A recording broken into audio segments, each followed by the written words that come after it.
Subrata YouTube চ্যানেলে তোমাদের সকলকে স্বাগত। প্রিয় সপ্তম শ্রেণীর ছাত্রছাত্রীরা, রায়মান্ডি প্রশ্নবিদ্যা 2024 ক্লাস 7-এর তো আমরা আগের দিন 1 নম্বর সেটটা করেছিলাম বিজ্ঞানের। তো আজকে আমরা পরিবেশ বিজ্ঞানের 2 নম্বর সেটটা করব। তো তোমাদের আগে বলা, যারা চ্যানেলে নতুন সাবস্ক্রাইব করো এবং যারা আগে থেকে আছো তারা লাইক করো, কমেন্ট করো এবং বন্ধুদেরকে শেয়ার করো। তো চলো আমরা কথা না বাড়িয়ে 2 নম্বর স্কুলে যাব। তো লার্নিং উইথ সুব্রত ইউটিউব চ্যানেলে তোমাদের সকল বিষয়ে রায়মান্ডি প্রশ্নবিদ্যার সমস্ত কিছু সমাধান করে দেওয়া হচ্ছে। তো সেখান থেকে তোমরা দেখে নাও। পরের প্রশ্ন পরেরটা কি বলছে, 2 নম্বর স্কুল। দেখো আমি স্কুলটাকে একটু জুম করে তোমাদের দেখাচ্ছি, তাহলে সুবিধা হবে। তোমরা সকলেই দেখতে পাচ্ছ, কারোর কোনো সমস্যা হচ্ছে না। দেখো 20 ডিগ্রি সি ফাইনাল স্কেলের মান কত? তোমাদের আগের দিন আমি বলেছিলাম একটা সূত্র, c/5 সমান m - 32/9। তাহলে সি এর মান 20 দিয়েছে, তাহলে 9 4 36। দেখো এখানে আমি যদি সি এর মান 20 দিই, তাহলে 5 4 9 4 36, তাহলে m - 32 সমান 36। তাহলে f সমান 36 প্লাস 32 সমান কত হবে? 8 6 68। তাহলে 68 ডিগ্রি ফারেনহাইট। ঠিক আছে, এই সূত্র ধরেই হবে। এরপরটা কাপড় কাচা সোডার সংকেত। এটা মনে রাখবে, এটা পরীক্ষায় অনেকবার দেয়, অনেক স্কুলে দিয়েছে। কাপড় কাচা সোডার সংকেত কি হবে না Na2CO3।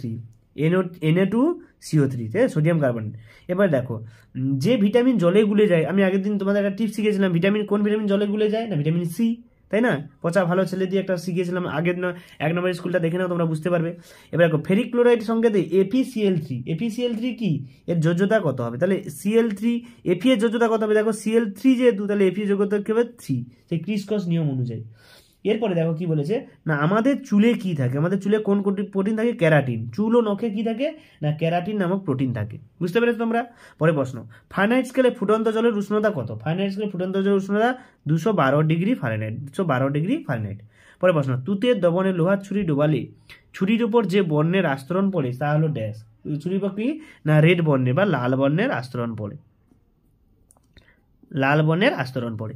পরের প্রশ্ন দেখো, জলের কঠিনীভবনের লিনতাপ কত? এটা তোমরা মনে রাখবে, এটা পরীক্ষায় প্রচুর দেয়। 80 ক্যালোরি পার গ্রাম। 80 ক্যালোরি পার গ্রাম, এটাকে বাংলায় লিখতে পারো। তাহলে কি হবে? 80 ক্যালোরি পার গ্রাম। ঠিক আছে, এটা কিন্তু পরীক্ষায় দেয়, জলে কঠিনীভবনের লিনতাপ হচ্ছে কত? 80 ক্যালোরি পার গ্রাম। আচ্ছা, এরপরে প্রশ্ন দেখো আমরা করব না, কেটে যাওয়া জায়গা থেকে রক্ত পড়া বন্ধ করে যে ভিটামিন তা হলো ড্যাশ। তাহলে কেটে যাওয়ার পরে মনে রাখবে ভিটামিন কে হচ্ছে কেটে যাওয়া থেকে রক্ত পড়া বন্ধ করে। পরমাণু সবচেয়ে ভারী কণা। পরমাণু 3টে কণাকে কি? Electron, proton, neutron. আর সবচেয়ে ভারী কণা হচ্ছে কি? নিউট্রন। মনে রাখবে সবচেয়ে ভারী কণা কোনটা? নিউট্রন। আর হালকা কণা কোনটা? ইলেকট্রন। ঠিক আছে, নিউট্রন বা এন দেবে, এন দিলেও হবে, এন দিয়ে নিউটনকে বোঝানো হয়। এরপর হচ্ছে কোন ভিটামিনের অভাবে রিকেট রোগ হয়? মনে রাখবে ভিটামিন ডি এর প্রভাবে রিকেট রোগ হয়। যেসব যৌগে মৌলের যোজ্যতা কম, সেই যৌগের নাম, তাদের নামের শেষে কোন কথাটি যুক্ত হয়? তাদের ক্ষেত্রে কি? আস কোন কথাটি যুক্ত হয় না? আস কথাটি যুক্ত হয়। যেমন ফেরাস, তাই তো, ফেরাস, এরকম আস কথাটা যুক্ত হয়। যোজ্যতা কমে কত হয়? যোজ্যতা কম হয়ে সে যত যোজ্যতা ছিল তাদেরকে কমে গেলে কি হবে? শেষে আস বসবে। একটা উদাহরণ দেবে, ফেরাস। ঠিক আছে, এইভাবেই হবে। পরে প্রশ্ন বলেছে দেখো, কোনো বস্তু কর্তৃক গৃহীত বর্জিত তাপ কোন কোন বিষয়ের উপর নির্ভর করে? এটা মনে রাখবে, কোন কোন বিষয়ের উপর গৃহীত বর্জিত তাপ নির্ভর করে? বস্তুর ভর, বস্তুর উষ্ণতা, তাই না? আর কি? বস্তুর উপাদান। এই 3টে জিনিসের উপর নির্ভর করে কোনো বস্তুর গৃহীত বর্জিত তাপ। ঠিক আছে, এইগুলোর উপর নির্ভর করে।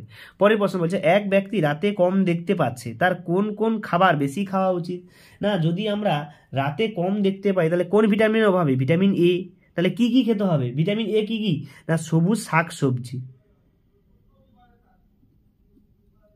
শাকসবজি, যেমন কি পালং শাক, বাঁধাকপি, এগুলো বেশি করে খাবে। এবং আর কি? পাকা পেঁপে। মনে রাখবে পাকা পেঁপেতে ভিটামিন এ প্রচুর পরিমাণে থাকে। পাকা পেঁপে। আর কি খেলে হবে? ডিম, দুধ, তাই তো, ডিম, দুধ, এইগুলো, ডিম, দুধ।